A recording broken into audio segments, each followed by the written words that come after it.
जैसे दीदी रूम में रहने के दौरान जितने भी स्टूडेंट हैं उनको किन किन परिस्थितियों से मतलब जो प्रमुख जो है जो सबसे पहले तो देखिए आर्थिक प्रॉब्लम होता है ना।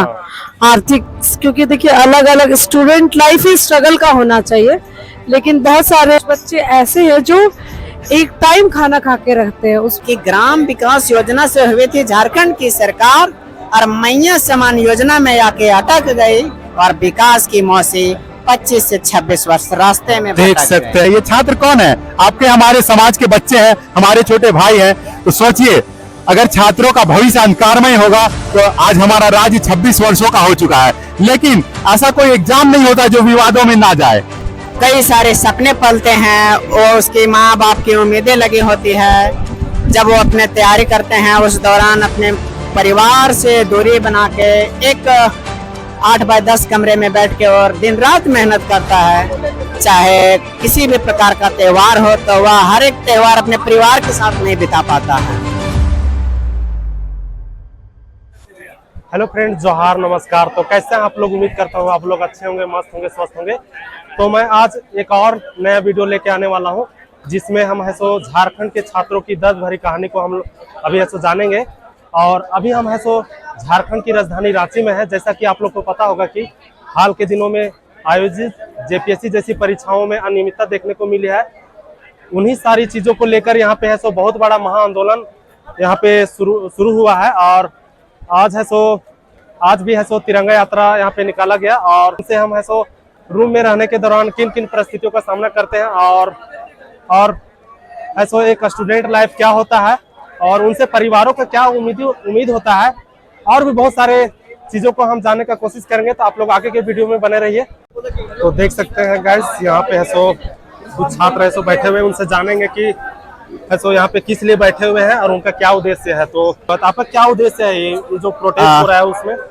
हमारा उद्देश्य क्या, हर एक छात्र का यही उद्देश्य होता है। कर देगा। जब एक छात्र अपनी जब तैयारी करता है तो वो केवल तैयारी नहीं करती है, उसके साथ कई सारे सपने पलते हैं, वो उसके माँ बाप की उम्मीदें लगी होती है। जब वो अपने तैयारी करते हैं उस दौरान अपने परिवार से दूरी बना के एक 8 बाय 10 कमरे में बैठ के और दिन रात मेहनत करता है। चाहे किसी भी प्रकार का त्योहार हो तो वह हर एक त्योहार अपने परिवार के साथ नहीं बिता पाता है। जब दोस्तों के साथ घूमने की बारी आती है तो वो दोस्तों से भी दूरी बना लेता, क्योंकि उसका एकमात्र लक्ष्य, एकमात्र उद्देश्य होता है कि हमें सफलता की प्राप्ति हो। तो हम आपसे जानना चाहेंगे कि आपको रूम में रहने के हम लोग की ये स्थिति होती है, हम सब भाइयों की लगभग एक ये स्थिति होती है कि सुबह में खाना बना तो रात में नहीं, और रात खाना बना तो सुबह ही नहीं। अच्छा। कोई ऐसे छात्र होते हैं जो दोनों टाइम खाना बनाता है, अगर वो पार्टनर के साथ रहता है तो भैया हम सबसे पहले आपसे हम जानना चाहेंगे कि आप कितने सालों से मतलब तैयारी कर रहे हैं? सबसे पहले हम तैयारी करते थे सेंट्रल लेवल का, जब सेंट्रल लेवल का तैयारी कर रहे थे, एसएससी, जीडी, आर्मी वगैरह इस सब में, जब मेडिकल अनफिट होने के कारण लास्ट ऑप्शन कि अपना स्टेट में तैयारी करें, अपना स्टेट में जॉब करें। आज अगर 25 साल 26 साल मेरा झारखंड का हुआ, आज अगर हम लोग के बाप दादा भी अगर मतलब लड़े होते तो आज हम लोग को दिन नहीं देखना पड़ता। आज अगर हम लोग नहीं लड़ेंगे तो मतलब अपना तो भविष्य तो खत्म हो ही जाएगा, साथ साथ में जो आने वाला फ्यूचर में मतलब बच्चा वगैरह उस सब का मतलब फ्यूचर पूरा खत्म हो जाएगा। क्योंकि हम किसी पार्टी विशेष की आलोचना नहीं करते हैं। हाँ, होना भी नहीं चाहिए। झारखंड की गद्दी पे, जो झारखंड की सीट पे जो बैठी हुई सरकार है, मैं उससे सवाल करता हूँ कि झारखंड का दुर्भाग्य ऐसा है कि ग्राम विकास योजना से हुई थी झारखंड की सरकार। कि ग्राम विकास योजना से हुई थी झारखंड की सरकार, और मैया समान योजना में आके अटक गई, और विकास की मौसी 25 से 26 वर्ष रास्ते में देख सकते हैं। काफी मतलब जोरदार तरीके से भैया ये अपने बातों को रखे। मैंने महात्मा गांधी कहा करते थे कि अगर आपको भारत को जानना है तो गाँवों की ओर लौटिए। लेकिन मैं आज कहना चाहता हूं कि आपको अगर भ्रष्टाचार को जानना, लापरवाही को जानना है तो झारखंड की ओर आइए। यहाँ दिखलाएंगे कि धांधली कैसे होता है और बेरोजगारी कितना चरम सीमा पर है। जिस प्रकार से प्राचीन समय में महिलाएं शोषित हुआ करते थे, हाँ भैया, होती थी ना, एससी कैटेगरी के लोग थे, पीड़ित हुआ करते थे। लेकिन एसी में आज भैया एसटी ओबीसी सारे लोग पढ़े सारे लोग हुए पढ़े हैं, करते थोड़ा थे, कोई मतलब कम कोई अलग-अलग ज्यादा। करके हाँ कोई कम कोई ज्यादा, लेकिन हाँ। आज जो सबसे टॉप लेवल पर है ना भैया, हाँ वो छात्र है। हाँ। अच्छा, आज पूरा छात्र भारत को में छात्र प्रताड़ित है। होना पड़ रहा है। छात्र पूरा नीचे तबके की ओर जा रहा है, छात्र सबसे ज्यादा प्रभावित है। तो देख सकते हैं फ्रेंड्स, हम ऐसे और भी यहाँ पे मेरे से तो बड़े ही होंगे, तो इन भैया से जानेंगे कि ये रूम में रहते हैं तो किस प्रकार ये अपना तैयारी कर रहे हैं और रूम में रहने के दौरान किन किन परिस्थितियों का सामना करना पड़ता है और परिवारों को आपसे क्या मतलब उम्मीद है, उन सारी चीजों का आप बताएंगे भैया थोड़ा। जी, सबसे पहले तो बता रहा हूं कि अभी जो स्थिति हमारे झारखंड सरकार की बनी हुई है, जितना भी एग्जाम हो रहा है, सभी एग्जाम में धांधलियां देखी जा रही है। सब एग्जाम में धांधली हो रही है, पेपर लीक हो रही है, भ्रष्टाचार पे भ्रष्टाचार हो रही है। ठीक है, सारे एग्जाम को बेचा जा रहा है। तो सभी स्टूडेंट लाइब्रेरी में पढ़ पढ़ के पागल हो रहे हैं। 8-8 घंटा, 10-10 घंटा, 20-20 घंटा सब पढ़ रहे हैं, लेकिन उसका एक मतलब कुछ सक्सेस नहीं हो रहे हैं। तो यहाँ सारा सिस्टम में ही गड़बड़ी है। लोग एग्जाम दे रहे हैं, आपका एग्जाम सेंटर में पेपर लीक पाए जा रहे हैं, होटल में, यहाँ वहाँ, मतलब तरह तरह जगह देख रहे होंगे। सीजीएल के बारे में ये अभय कुमार तिवारी जो पकड़ाया है सभी एग्जाम में, ये सीजीएल में सेकेंड रैंक का टॉपर है, एसओ पोस्ट पे आपका बोरैया हाट में है। तो ये सारे मामले हैं कि जितना भी 2019 से एग्जाम हुआ है, हम लोग एग्जाम दे करके कि पागल हो जाते कि अब रिजल्ट होगा, लेकिन रिजल्ट होने का नाम नहीं ले रहा है, क्योंकि सारे सीट बेच दिए जा रहे हैं। तो कहाँ से होगा हम जैसे जेन्युइन कैंडिडेट का? हमारे पास ना ही टेस्ट सीरीज खरीदने के लिए पैसा होता है, ना बुक खरीदने के लिए पैसा होता है। किसी तरह से 10-10, 20-20 करके जमा करते हैं और उससे टेस्ट सीरीज खरीदते हैं, बुक खरीदते हैं और फिर सोचते हैं अगला एग्जाम में हमारा कुछ होगा, हमारे फेवर में काम होगा, लेकिन कुछ नहीं। फिर वही अगला एग्जाम होता है, एग्जाम दे करके निकलते हैं, पता चलता है पेपर लीक हो गया, आपका क्वेश्चन भेज दिया गया, तो आपका डायरेक्ट सेटर कर दिया गया। OMR सेट मतलब खाली छोड़ के लोग आते हैं, OMR या होटल में बैठ के भरवाया जाता है, डायरेक्ट OMR ही चेंज कर दिया जाता है। आपका FRO का भी एग्जाम हुआ, देखे होंगे कि सारा का पुराना जो एग्जाम सेंटर में जो कॉपी लिखे उसको डायरेक्ट चेंज कर दिया गया, नया कॉपी उसके लिए लाया गया और फिर नया से उसको भर करके मतलब कथित तौर पे गड़बड़ियां मतलब देखी जा रही है बहुत ज्यादा। इसको बोलिए कि ये मतलब एक प्रकार का एक रोग हो गया है।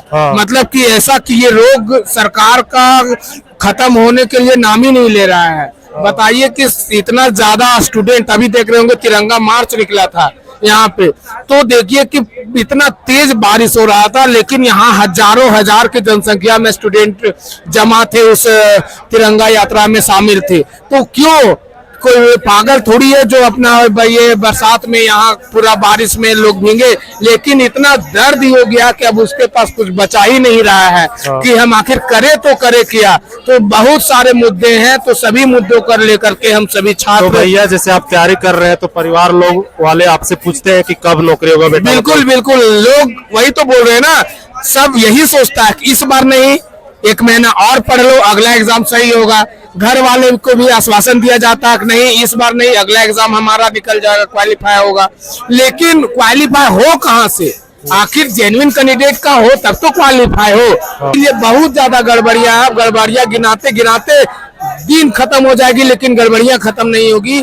इसीलिए तो इस सरकार इसको क्या किस प्रकार सुधार लाना चाहिए? सुधार यही है कि JPSC और JSSC में रिफॉर्म्स हो, सारे जो भी उसका अकाउंटेबिलिटी तय करे कि हमारे पास अगर जो भी अगले बार से अगर लीकेज होती है, अगर आपका एग्जाम में कैंसिल होती है, धांधली होती है, तो जो धांधली करने वाले जो कर्मचारी हो या फिर जैसे अभय तिवारी लोग जैसे कोई व्यक्ति हो, तो गिरफ्तार करके तत्काल कोई एकदम कठोर से कठोर सजा हो, या तो उम्र कैद हो या तो फांसी की सजा हो। देख सकते हैं यहाँ पे फ्रेंड्स किस प्रकार छात्रों का है सो दर्द यहाँ पे सुनने को मिल रहा है आपको, और यहाँ पे देख सकते हैं किस प्रकार नारेबाजी भी किया जा रहा है।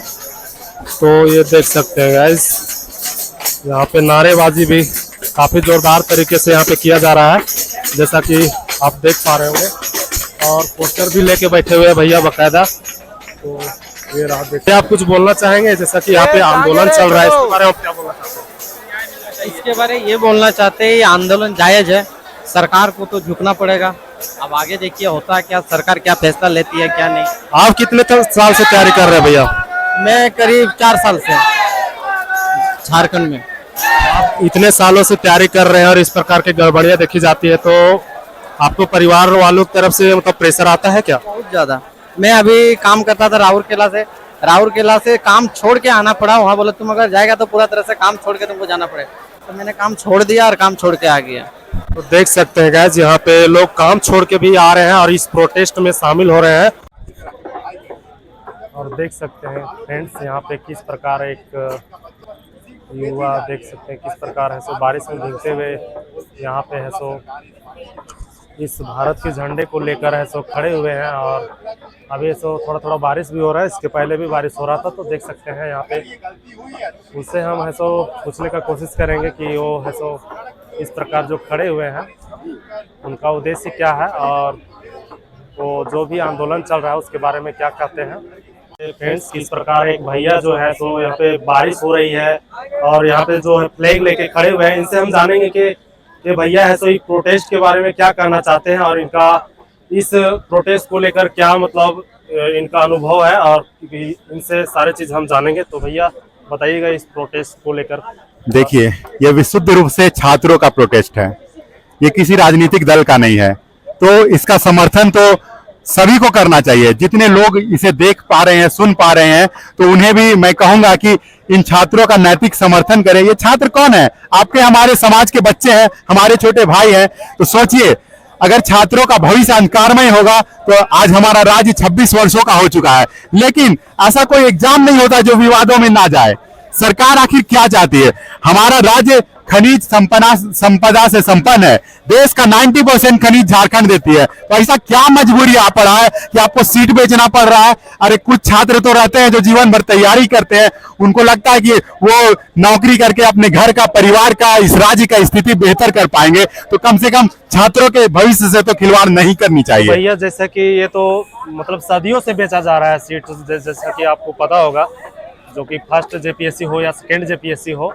इसके अलावा जेपीएससी के अलावा बहुत सारे वैकेंसियां हैं, सो अभी सालों से नहीं आई है। तो उसके बारे में क्या कहना चाहते हैं भैया आप?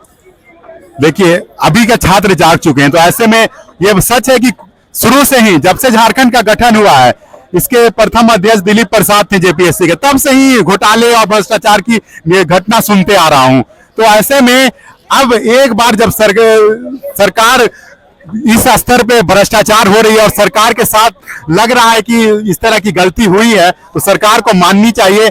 और जो उन्होंने अभी कुछ लोगों को इस्तीफा दिया गया है और गिरफ्तारी भी हुई है, तो सारे जेपीएससी जेएससीसी को भंग करके नए सिरे से कमेटी गठन करना चाहिए और ऐसा कानून बनाना चाहिए कि आने वाले समय में ऐसा कोई हिमाकत नहीं कर सके कि छात्रों के भविष्य से खिलवाड़ हो सके। तो भैया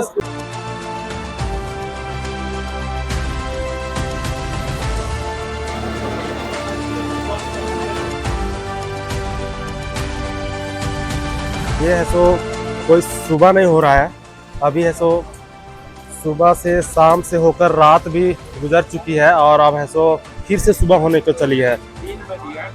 तो भैया बता रहे हैं कितना बजे भैया? ये देखिए 3 बज चुका है, 3:06 हुआ है। देख सकते हैं यहाँ पे प्रॉपर तरीके से आपको भैया दिखा रहे हैं कि 3 बज चुका है। और अभी हम सो जिस प्रकार आगे भी हम है सो छात्रों से जाने उनके किस प्रकार के परेशानियों का सामना करना पड़ता है रूम में रह के। तो एक दीदी है, उनसे भी हम यहाँ पे पूछते हैं स्टूडेंट का क्या मतलब पीड़ा होता है, दुख होता है, दर्द होता है। दीदी थोड़ा सा बताइएगा मतलब। देखो, स्टूडेंट लाइफ में थोड़ा संसाधन कम होता है। दीदी, रूम में रहने के दौरान जितने भी स्टूडेंट हैं उनको किन किन परिस्थितियों से मतलब जो प्रमुख जो है, जो सबसे पहले तो देखिए आर्थिक प्रॉब्लम होता है ना। आर्थिक, क्योंकि देखिए अलग अलग स्टूडेंट लाइफ ही स्ट्रगल का होना चाहिए। लेकिन बहुत सारे, जब मैं यहाँ रांची में रह रही हूँ, जब इस आंदोलन में मैं काफी एक्टिवली पार्टिसिपेट करने लगी, तो अलग अलग क्षेत्र के अलग अलग बैकग्राउंड के बच्चों से मैं मिली। तब मुझे समझ में आया कि कुछ बच्चे ऐसे हैं जो एक टाइम खाना खा के रहते हैं उस वहाँ पे जिसमें रहते हैं बच्चे, और उनको दोनों टाइम मैंने सुना कि सिर्फ और सिर्फ चावल और सब्जी मिलता है। और ये सुन के मुझे बहुत बुरा लगा, क्योंकि देखिए रोटी, कपड़ा, मकान और ये एक बेसिक बेसिक जरूरतमंद हाँ, चीज होता है। अगर बच्चा भरपेट खाना ही नहीं खाएगा, संतुष्टि नहीं होगा, तो फिर वो पढ़ाई कैसे करे। देखिए जो हमारा कल्चर है, जो हमारे यहाँ हमारा जो संस्कृति है, जो कल्चर है, उसमें ज्यादा से ज्यादा संसाधन जुटाने का कल्चर नहीं है झारखंड का।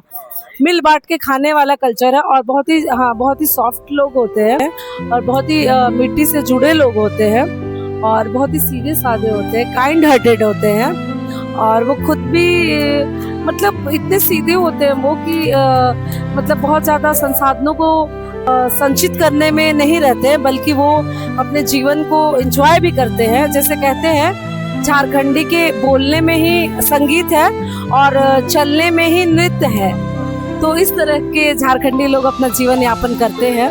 और आप देख रहे होंगे 14वीं जेपीएससी बैकलॉग 2023 बैकलॉग 2025 में किस तरह का OMR का हेरा फेरी हुआ है। कुछ रसूखदारों के यहाँ से एडमिट कार्ड मिला है, तो इस तरह से अनियमितता पाई गई है।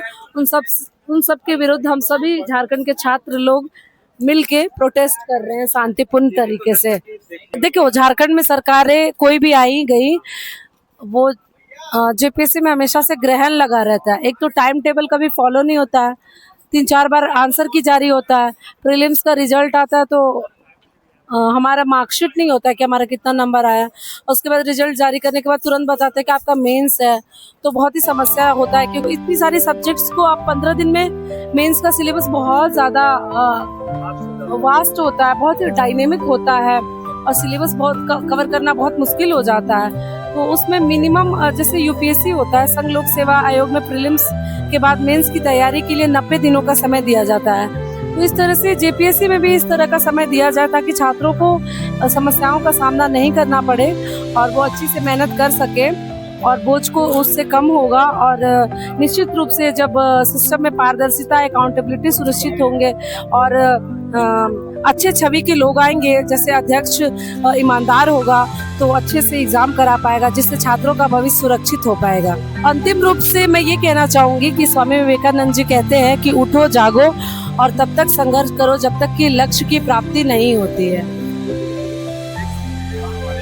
दीदी है वो काफी अच्छा संदेश दिए और इसी प्रकार यहाँ पे सभी छात्र है सो अपना अपना मुद्दा जो है सो लेकर है सो यहाँ पे आए हुए हैं और देख सकते हैं कितना स्ट्रगल भरा यहाँ पे रात गुजर रहा है, क्योंकि एक स्ट्रगल भरा रात तो गुजर रहा है लेकिन एक उजाला लाना चाहते हैं छात्र।